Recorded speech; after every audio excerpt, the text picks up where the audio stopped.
This screencast will show you how to make a new video through EDpuzzle. So right now I'm on my home page, and since I already have classes and a video done, mine will look a little bit different than yours the first time. But over here on the left, you'll see my two classes that I've uploaded, and you can go straight from here to import a class from Google Classroom that you already have set up. And then you can just choose which classes you want to be able to import your video from. So if I click this one, and then I would just say import, and right now there's no students in it, but anybody who's in here, then they'll automatically import into my EDpuzzle. So then to start a new video, I can go up to my content if I already have videos loaded that I want to use, or I can go into a search. Okay, so for example, if I search for a chimp, then I can search any videos that would be in EDpuzzle that might come up for chimp will appear.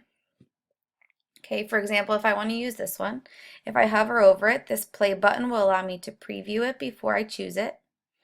I can copy it so that it appears in my content to use later, or if I want to make my video right now, then I can click use it.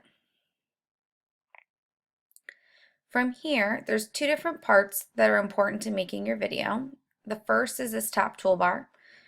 The scissors will let you crop the video, so if you don't want a whole video but you only want to give students a portion of a full video that you found, you can click on the scissors and crop it. The microphone will allow you to record audio, so if you want to give oral directions about the video, then you can include them this way. The speaker will let you add an audio note or a comment. And then the most frequently used is the question mark, which will let you add quiz questions. So then anytime you want to add any of those, you need to select them up here first. Then you can go down to below your video to the progress bar. And this tab right here, this will change depending on which icon from this toolbar you have selected. And this is how you'll add any of those notes. So you'll play the video. And then as the video plays, you can pause the video wherever you want to include a question. So for example, if I want to stop my video here so that students pause and answer a question, I would click on the question mark, it will pause the video, and then over here on the right hand side, it will give me three options. This option will let students type in a short answer response. This option can be multiple choice, so you type your question here, type your choices down here, and then you can choose which is correct or incorrect.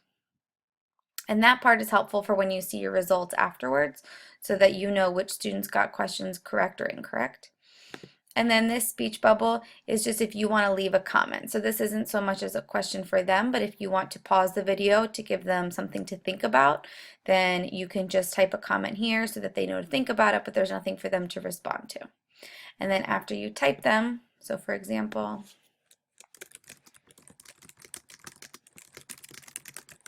you can type your question and then click save. Okay, and then we can continue.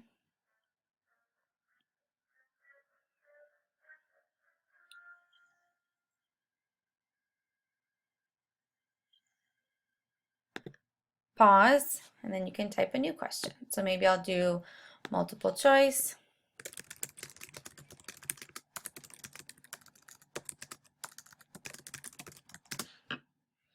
Maybe adding water so the peanut floats to the top, or I have no idea. And then you'll see that this one is checked with a green check. This has a red X so that I've identified this as the correct answer, so when I see students' results later on, it will automatically tell me who got questions correct or incorrect. Save. Here are your two options, and then you can continue.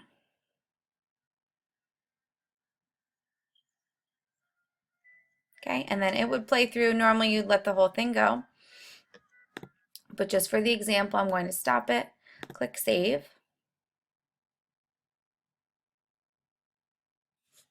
And then I'll click Finish to be done for now. So I can either assign it right now, and I can select the class that I want to save. I can also prevent skipping, so this would prevent students from being able to skip through. And I can send it, or I can choose later. And for the purposes of right now, I'll choose later. Okay, and now I'm back at my home page. This is with my content, and you'll see over here, this is where I have my new video that's created. So if I want to go back later on, I can check this, I can assign it, and that same window will pop up so I can assign it to my classes.